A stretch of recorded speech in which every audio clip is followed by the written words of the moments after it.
മകനെ കൊല്ലുന്നു, മകൻ അച്ഛനെ കൊല്ലുന്നു, സ്കൂളിലെ കുട്ടികൾ തമ്മിൽ ഗുണ്ടായിസം കാണിക്കുന്നു, തലക്കടിക്കുന്നു, പിച്ച് ചീന്തുന്നു, അങ്ങനെയൊക്കെ രീതികളായി മാറി ഹീറോ. അപ്പൊ ഹീറോയിസത്തിന് ഒരുപാട് മാറ്റം വന്നു.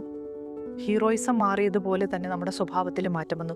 മറ്റുള്ളവരെന്താണോ ഹീറോയിസമായിട്ട് കാണിക്കുന്നത് അത് ജനറേഷൻ മാറി, കാലഘട്ടം മാറി. ചോരയും യുദ്ധവും കൊല്ലും കൊലയും ഏറ്റവും വെറുപ്പിക്കുന്ന സീൻസ് സിനിമയിൽ കണ്ടാൽ എൻജോയ് ചെയ്യുന്നു എന്നുള്ള ഒരു മൃഗീയമായ ലെവലിലേക്ക് നമ്മുടെ മനസ്സെത്തി.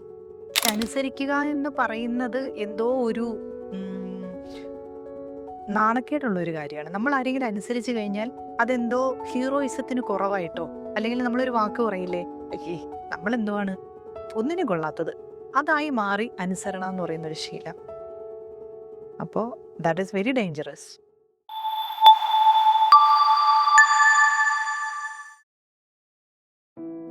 പണ്ടൊക്കെ നമ്മുടെ ലൈഫിൽ ഹീറോ എന്ന് പറയുന്ന ഒരാളുണ്ടായിരുന്നു. അതായത് ചിലപ്പോൾ നമ്മുടെ അച്ഛനായിരിക്കും. അദ്ദേഹത്തിൻ്റെ എന്താ പറയുക രീതികൾ, അദ്ദേഹം സംസാരിക്കുന്നത്, നടക്കുന്നത്, അല്ലെങ്കിൽ അദ്ദേഹം ഒരു പ്രോബ്ലം സോൾവ് ചെയ്യുന്നത്, ചിലപ്പോൾ ഇത് അച്ഛനാവണമെന്നില്ല, ചിലപ്പോൾ ഏതെങ്കിലും നമ്മുടെ ഒരു അമ്മാവനായിരിക്കാം, അല്ലെങ്കിൽ നമ്മുടെ ഏതെങ്കിലും ഒരു ബന്ധുവായിരിക്കാം, നിറയെ വായനയുള്ള ഒരാൾ, എല്ലാത്തിനെ കുറിച്ചും വളരെ വ്യത്യസ്തമായിട്ട് സംസാരിക്കുന്ന ഒരാൾ. അപ്പോൾ അതൊക്കെ നമ്മളിങ്ങനെ നോക്കിയും കണ്ടും ആ വ്യക്തി ഒരു പ്രശ്നത്തിനെ സോൾവ് ചെയ്യുന്ന രീതി, ഇതെല്ലാം കണ്ടു കഴിയുമ്പോൾ നമ്മുടെ മനസ്സിൽ അറിയാണ്ടൊരു ആരാധന ഉണ്ടായി, അതൊരു ഹീറോ ആയി മാറി, ഒരു റോൾ മോഡലായി മാറി. അങ്ങനെ വരുന്നൊരു സാഹചര്യം ഉണ്ട് നമുക്ക്, അല്ലേ? പക്ഷെ ഇന്ന് നമുക്കങ്ങനെ നമ്മുടെ ലൈഫിൽ നമ്മുടെ കുട്ടികൾക്ക് അങ്ങനെ ഒരു ഹീറോ എന്ന് പറയുന്ന രീതിയിൽ എന്തെങ്കിലും ഒരു റോൾ മോഡൽ, ഒരു വ്യക്തി ഉണ്ടോ? നിങ്ങളുടെ കുടുംബത്തിലോ, നിങ്ങളുടെ ജീവിതത്തിലോ, നിങ്ങളുടെ വീട്ടിലോ ഉണ്ടോ? കള്ളും കുടിച്ച് കയറി വരുന്ന അച്ഛനാണോ ഹീറോ? അല്ലെങ്കിൽ അമ്മയെ എപ്പോഴും ചീത്ത പറയുന്ന, യാതൊരു റെസ്പെക്റ്റും കൊടുക്കാതെ, യാതൊരു സ്നേഹത്തോടെ സംസാരിക്കാത്ത വ്യക്തിയാണോ ഹീറോ? അല്ലെങ്കിൽ തിരിച്ചു, അച്ഛനോട് എപ്പോഴും നീരസം കാണിക്കുന്ന, ഒന്നിനും ക്ഷമയില്ലാത്ത, അച്ഛൻ്റെ ഈ ബിഹേവിയർ കൊണ്ടും അല്ലെങ്കിൽ തിരിച്ചും പരസ്പരം അങ്ങോട്ടും ഇങ്ങോട്ടും യുദ്ധം ചെയ്യുന്ന രണ്ടുപേരും, അവരെങ്ങനെ ഹീറോ? ഇനി ഇതല്ലെങ്കിൽ മറ്റുള്ളവരാരെങ്കിലും നമ്മുടെ കുടുംബത്തിലുണ്ടോ? ഇല്ല. കാരണം ഇത്ര അംഗങ്ങളാണ് നമ്മുടെ ഇപ്പോഴുള്ള കുടുംബങ്ങളിൽ മിക്കപ്പോഴും ഉള്ളത്. അപ്പോൾ ഹീറോയിസത്തിൻ്റെ രീതി മാറി. അപ്പം നിങ്ങൾ പറയും, ഇതിലേക്ക് ആ കാലഘട്ടം മാറിയെന്ന്. കാലഘട്ടം മാറിയപ്പോൾ എന്ത് സംഭവിച്ചു? കുടുംബങ്ങളിൽ അങ്ങനത്തെ ഹീറോകൾ ഇല്ലാത്തത് കൊണ്ട് തന്നെ കുടുംബങ്ങളിലുള്ള ഹീറോകൾ വളരെ വ്യക്തമായ ക്യാരക്ടറിസ്റ്റിക്സ് ഉള്ളവരായിരുന്നു, അല്ലേ? എപ്പോഴും നമ്മൾ കാണുന്ന ആൾക്കാരാണ്. അവർ അഭിനയിക്കുമ്പോൾ മാത്രം നമ്മൾ കാണുന്നതല്ല, അവരെ നിത്യജീവിതത്തിലുടനീളം നമ്മൾ അവരുടെ കാര്യങ്ങൾ, ആ ഒരു സ്ട്രോങ് പേഴ്സണാലിറ്റിയെ നമ്മൾ കാണുന്നുണ്ട്. അപ്പോൾ ഇതില്ലാതെ വരുമ്പോൾ സ്വാഭാവികമായിട്ടും കുട്ടികൾ എന്താണ് ചെയ്യുന്നത്? നമ്മുടെ വീട്ടിൽ അങ്ങനെ ഒരു റോൾ മോഡൽ ഇല്ല, അല്ലെങ്കിൽ നമുക്ക് സേഫായിട്ട് അപ്രോച്ച് ചെയ്യാൻ പറ്റുന്ന, വളരെ ശാന്തമായി കാര്യങ്ങൾ അറിയാവുന്ന, നമ്മളെ നിയന്ത്രിക്കാനും കപ്പാസിറ്റിയുള്ള, നമ്മൾക്കൊരു റെസ്പെക്റ്റ് തോന്നുന്ന ഒരു പേഴ്സണാലിറ്റി ഇല്ലെങ്കിൽ ഡെഫിനറ്റ്ലി നമ്മളത് പുറത്ത് തേടും, അല്ലേ? അപ്പം നമ്മൾ ഇൻസ്റ്റഗ്രാമിലേക്ക് പോകും, അല്ലെങ്കിൽ സിനിമകളിലേക്ക് പോകും, അല്ലെങ്കിൽ യൂട്യൂബറുകളിലേക്ക് പോകും, അങ്ങനെ പലരിലേക്ക് നമ്മുടെ ഹീറോയിസത്തിനെ കൊണ്ടുപോകും. ഇതിൻ്റെ എല്ലാത്തിൻ്റെയും ഒരു ഡേഞ്ചർ എന്തെന്ന് പറഞ്ഞു കഴിഞ്ഞാൽ, അവരെല്ലാവരും പറയുന്നത് നമ്മൾ കണ്ണടച്ച് വിശ്വസിക്കുകയാണ്.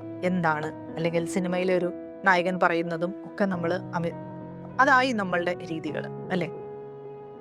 ശരിക്കും ഈ അനിമൽ എന്ന് പറയുന്ന ഒരു മൂവിയിൽ നമ്മൾ നോക്കുകയാണെന്നുണ്ടെങ്കിൽ, ആ മൂവിയിൽ ശരിക്കും ഒരു ഫാദർ ഊണ്ടുള്ള ഒരാളാണ്. എന്തുകൊണ്ട് ആ സിനിമ ഇത്ര ഹിറ്റായി എന്ന് എനിക്ക് പലപ്പോഴും തോന്നാറുണ്ട്. കാര്യം എന്ന് വെച്ച് കഴിഞ്ഞാൽ, വയലൻസ് എന്ന് പറയുന്ന ഒരു കാര്യം മാത്രമാണ് അതിനകത്ത്, അല്ലെങ്കിൽ അച്ഛനോടുള്ള അമിതമായിട്ടുള്ള ഒരു ഭ്രമം. അച്ഛനോട് ഇഷ്യൂ ഉള്ള എല്ലാ മക്കളും പോയി ആ സിനിമ കണ്ടു, അല്ലെങ്കിൽ അച്ഛനോട് അമിതമായിട്ടുള്ള ഒരു ആരാധനയും ഒക്കെ ഉള്ള ഒരു വ്യക്തികളെല്ലാം പോയി ആ സിനിമ കണ്ടതായിട്ടാണ് എൻ്റെ ഫ്രണ്ട് സർക്കിളിൽ തന്നെ.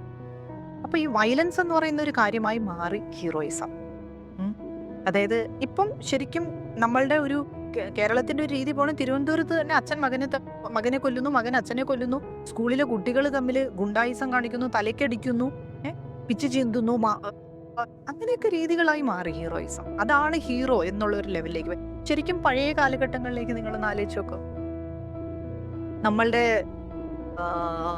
ഏറ്റവും ശരിക്കും നമ്മൾ ആരാധിക്കുന്ന നമ്മളുടെ ദൈവങ്ങളുടെ കഥാപാത്രങ്ങൾ പോലും നമ്മുടെ ഹീറോസ് ആണല്ലേ? രാമനും കൃഷ്ണനും ഒക്കെ നമ്മളുടെ ഹീറോസ് തന്നെയാണ്. അവരുടെ സ്വഭാവത്തിലോ അല്ലെങ്കിൽ അവരുടെ രീതികളിലോ ഒരു പ്രോബ്ലം സോൾവ് ചെയ്യുന്നതിൻ്റെ രീതി എങ്ങനെയാണ്? ശാന്തമായാണോ? അത് ഈ വയലൻ്റ് ആയിട്ടാണോ? വയലൻസ് ചെയ്യേണ്ട സാഹചര്യത്തിൽ വയലൻസ് ചെയ്യുന്നില്ല എന്ന് ഞാൻ പറയുന്നില്ല, അത് നമ്മുടെ എല്ലാവരുടെയും കർമ്മം തന്നെയാണ്. പക്ഷെ അതല്ല ഞാൻ ഉദ്ദേശിച്ചത്. ശരിക്കും ആ ഒരു പേഴ്സണാലിറ്റി എന്ന് പറയുന്നൊരു സാധനം, അതിനകത്ത് ശാന്തതയും സമാധാനവും ജെനുവിൻ കാംനെസ് എന്ന് പറയുന്നൊരു സംഭവമില്ലേ? അപ്പോൾ ഹീറോയിസത്തിന് ഒരുപാട് മാറ്റം വന്നു. ഹീറോയിസം മാറിയതുപോലെ തന്നെ നമ്മുടെ സ്വഭാവത്തിൽ മാറ്റം വന്നു. മറ്റുള്ളവരെന്താണോ ഹീറോയിസമായിട്ട് കാണിക്കുന്നത്, അത് ജനറേഷൻ മാറി, കാലഘട്ടം മാറി, ചോരയും യുദ്ധവും കൊല്ലും കൊലയും ഏറ്റവും വെറുപ്പിക്കുന്ന സീൻസ് സിനിമയിൽ കണ്ടാൽ എൻജോയ് ചെയ്യുന്നു എന്നുള്ള ഒരു മൃഗീയമായ ലെവലിലേക്ക് നമ്മുടെ മനസ്സെത്തി. ഞാൻ തന്നെ പലപ്പോഴും പല മൂവീസും കാണുമ്പോൾ സഹിക്കാൻ പറ്റുന്നില്ല, അത്രയ്ക്കും പബ്ലിക്കലി അത് കാണിക്കുകയാണ്. കൊല്ലുന്ന രീതി അല്ലെങ്കിൽ മുറിക്കുന്ന രീതി, അപ്പം നമുക്ക് കാണാൻ പറ്റുന്നില്ല, പക്ഷെ അത് എൻജോയ് ചെയ്ത് കാണുകയാണ് നമ്മളുടെ യുവത. അപ്പം ഇതായി മാറി. ഇങ്ങനെയാണ് ഹീറോയിസം. ഹീറോസ് എന്ന് പറഞ്ഞാൽ ഇതാണ്. അപ്പം ഇതാണെങ്കിൽ അപ്പം നമ്മുടെ യുവതലമുറയുടെ ഹീറോയിസം നിങ്ങളൊന്ന് ആലോചിക്കേണ്ട വിഷയം തന്നെയാണ്. അവർ പോകെ പോകെ പോകെ അവരുടെ ഹീറോയിസത്തിൽ വന്ന മാറ്റം അല്ലേ? ഈ വയലൻസാണ് ഹീറോയിസം എന്നുള്ളത് പോയി പോയി പോയി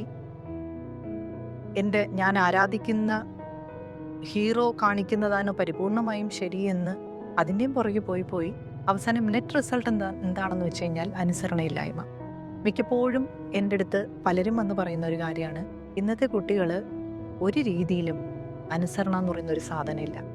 നിങ്ങൾക്ക് റിലേറ്റ് ചെയ്യാൻ പറ്റും, ആലോചിച്ച് നോക്കിയാൽ മതി. അച്ഛനും അമ്മയോടും അനുസരണയില്ല, സ്കൂളിൽ അനുസരണയില്ല, സൊസൈറ്റിയിൽ അനുസരണയില്ല. അപ്പോൾ ഈ അനുസരണ ഇല്ലായ്മ എന്ന് പറയുന്ന ഒരു സാധനം എല്ലാത്തിലും റിഫ്ലക്റ്റ് ചെയ്യുക. ഈ അനുസരിക്കുക എന്ന് പറയുന്നത് എന്തോ ഒരു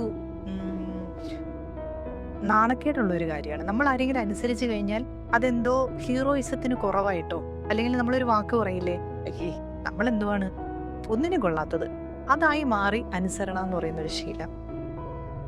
അപ്പോൾ ദാറ്റ് ഈസ് വെരി ഡേഞ്ചറസ്.